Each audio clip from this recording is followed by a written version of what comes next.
नमस्कार दोस्तों, stock market studies में फिर से एक बार आपको बहुत-बहुत स्वागत है। तो आज यहाँ पे मैं डिस्कशन करने वाला हूँ एक ऐसे कंपनीज़ के बारे में जो एयरलाइंस इंडस्ट्रीज़ में बहुत पहले मार्केट में आने के बाद भी आज भी स्ट्रगल मोमेंट में है। तो जिस कंपनी के बारे में बात करूँगा वो आपके सामने ही में ओपन करके रखा जिसका नाम है स्पाइस जेट। तो देखिए इंडिया में कुछ पॉपुलर एयरलाइंस कंपनी है जिनमें से कुछ ही कंपनी स्टॉक मार्केट में लिस्टिंग है। उनमें से सबसे नंबर वन है इंडिगो। उसके बाद आप देखेंगे तो स्पाइस जेट, जेट एयरवेज, तो इस तरीके से बहुत सारे कंपनीज है। तो सबसे जो मतलब अभी देखा जाए तो पॉजिटिव में थोड़ा सा देखने को मिला है वो है इंडिगो। और उसके बाद जो सबसे ज़्यादा खराब पोजीशन में देखने को मिला है वो है spice jet and jet Airways. तो अब आपको मैं पिछले कुछ दिनों पहले भी एक वीडियो बना के दिया था जब जहाँ पे मैं बताया था स्पाइस जेट के बहुत सारे प्लेन्स में बहुत ज़्यादा गड़बड़ी देखने के कारण बहुत सारे फ्लाइट्स को मतलब रिजेक्ट कर दिया गया। तो बोर्ड के मेंबर के हिसाब से, तो रूल्स के हिसाब से, गवर्नमेंट के रूल्स के हिसाब से, तो वहाँ पे कंपनी को बहुत ज़्यादा घाटा देखने को मिला। तो फिर से स्पाइस जेट ने एक नया इनोवेशन किया, नया एक मतलब नया थिंकिंग किया, जो एक चेंजिंग ले आने वाले थे। तो वो चेंजिंग किस बेसिस से हो रहा है, चलो उसी के बारे में बात करूंगा। और इसके अंदर वो कौन सा चेंजिंग देखने को मिला, इसके बारे में यहाँ पे डिस्कशन करने वाला हूँ। तो वीडियो को लास्ट तक देखिएगा। और अभी तक आपने इस चैनल को सब्सक्राइब नहीं किया तो जरूर कर लेना, क्योंकि आपको daily basis stock market information update इसी चैनल के माध्यम से मिलता रहूंगा, मतलब मिलते रहेंगे। तो चलो देख लेते हैं आज के स्टॉक के बारे में। तो सबसे पहले कंपनी का जो न्यूज़ है उसके ऊपर मैं लेके आया हूँ। आप देखेंगे तो ईटी नाउ, तो इस न्यूज़ चैनल के ऊपर इस न्यूज़ को दिया गया है। तो मैं पूरा क्रेडिट इस साइट को दूंगा, मतलब इकोनॉमिक टाइम्स न्यूज़ के ऊपर, इकोनॉमिक टाइम्स नाउ के ऊपर दिया गया है। तो यहाँ पे क्या बताया जा रहा है, SpiceJet shareholders approve reappointment of Ajay Singh as a director. तो अजय सिंह पहले मतलब जो पद में था, इस स्पाइसजेट के मतलब डेजिग्नेशन में उनका था, वो पद से अभी डायरेक्टर के पद के लिए उन्होंने मतलब कंपनी ने एक अप्रोच रखा था। उस अप्रोच तो कंपनी डायरेक्ट नहीं रख पाएंगे, क्योंकि बहुत सारे शेयर होल्डर भी है। जितने सारे स्टॉक मार्केट में लिस्टिंग हुए, जितने सारे कंपनीज के ऊपर, इस कंपनीज के ऊपर जितने सारे शेयर होल्डर निवेश करके रखे हैं, उसके भी अप्रूवल लेना था। तो इसके लिए देखिए रीअपॉइंटमेंट, यहाँ पे देख सकते हैं अप्रूवल रीअपॉइंटमेंट। तो यहाँ पे किसने दिया, शेयर होल्डर्स ने। तो शेयर होल्डर कितने परसेंटेज का है वो मैं आपको दिखा दूं। देखिए प्रोमोटर कितना 59.39% का, उसके बाद एफआईएस, डीआईएस, पब्लिक, तो हर किसी को अप्रूवल लेना पड़ेगा। तो अप्रूवल तो प्रोमोटर खुद दे सकते हैं, उसके साथ अप्रूवल शेयर होल्डर का भी लेना पड़ता है। तो शेयर होल्डर चाहते हैं इस कंपनी फिर से खड़ा हो, तो इसीलिए उन्होंने अजय सिंह को यहाँ पे रीअपॉइंटमेंट किया एज ए डायरेक्टर। तो आप देख सकते हैं अजय सिंह जी को। तो उनका थोड़ा सा आप डिटेल्स देखेंगे तो आप खुद पता चलेगा। 2005 अजय सिंह को फाउंडेड, मतलब को फाउंडेड स्पाइसजेट अलोंग विथ, यहाँ पे देख सकते हैं Bhupendra Bhupendra Kansagra by acquiring and, यहाँ पे देखिए रिमेनिंग जो जो ग्रुप जो ग्राउंडेड है, जो ग्राउंडेड मिड लेफ्ट है एयरलाइंस का, तो उनसे डायरेक्ट किस में की कर दिया, स्पाइस जेट में। तो इनका जो जर्नी है, इनका जर्नी में स्टडी थोड़ा सा किया हूँ। तो इन्होंने मतलब एक एक संस्थाई में काम करा था, उसके बाद धीरे धीरे इनको इन्होंने ग्रोथ किया और हाई क्वालिटेड व्यक्ति भी है। तो इन्होंने इस कंपनी के एज ए डायरेक्टर के हिसाब से ज्वाइन कर रहे हैं। तो इसका मतलब कंपनी में कुछ ना कुछ तो पड़े होने वाला है, क्योंकि देखिए कंपनी को चलाने वाला जो मेन, जिसका सबसे ज्यादा थिंकिंग होता है वो है मैनेजमेंट टीम। अगर मैनेजमेंट टीम ही अच्छी नहीं है तो उस कंपनी से रहने से अच्छा है तो आप स्टॉक मार्केट से दूरी रहिए तो अच्छा है। क्योंकि देखिए आप मान के चलिए कोई गाड़ी अपनी खरीदारी करके लेके आए, बेस्ट क्वालिटी का, मान लीजिए आपने मर्सिडीज खरीद के लेके आए, मतलब लाखों करोड़ों में, तो उस गाड़ी का क्या आप गारंटी दे सकते हैं क्या रोड में एक्सीडेंट नहीं होगा?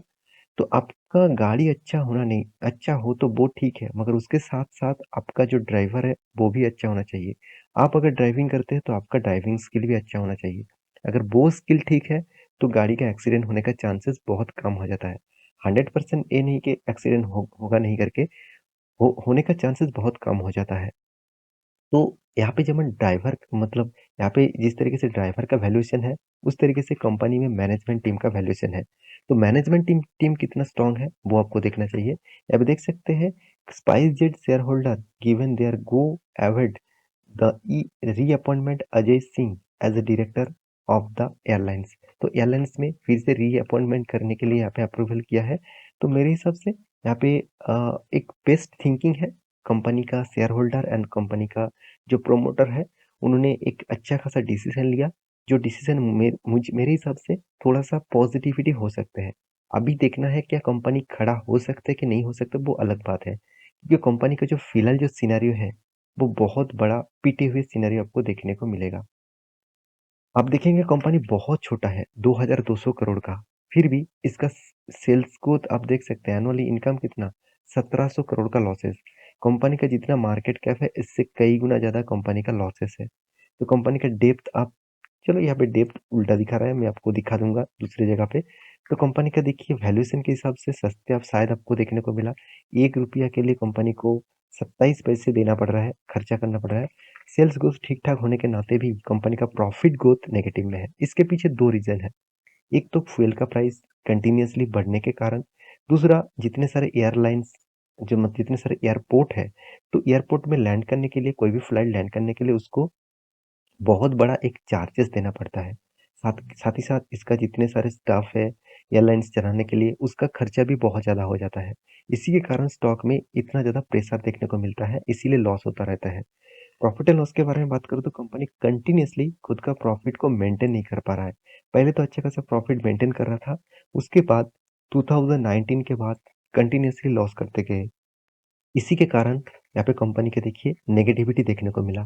तो कंपनी का जो सेल्स ग्रोथ है, आप देखेंगे सेल्स ग्रोथ जिस तरीके से हो रहा है, उससे कई गुना ज़्यादा कंपनी का एक्सपेंस है। और इसी एक्सपेंस को मैं डिटेल्स में बता दूँ, आप देख सकते हैं मटेरियल कॉस्ट तो यहाँ पे मतलब ना के बराबर है, क्योंकि यहाँ पे कोई बनाने का खर्चा नहीं है।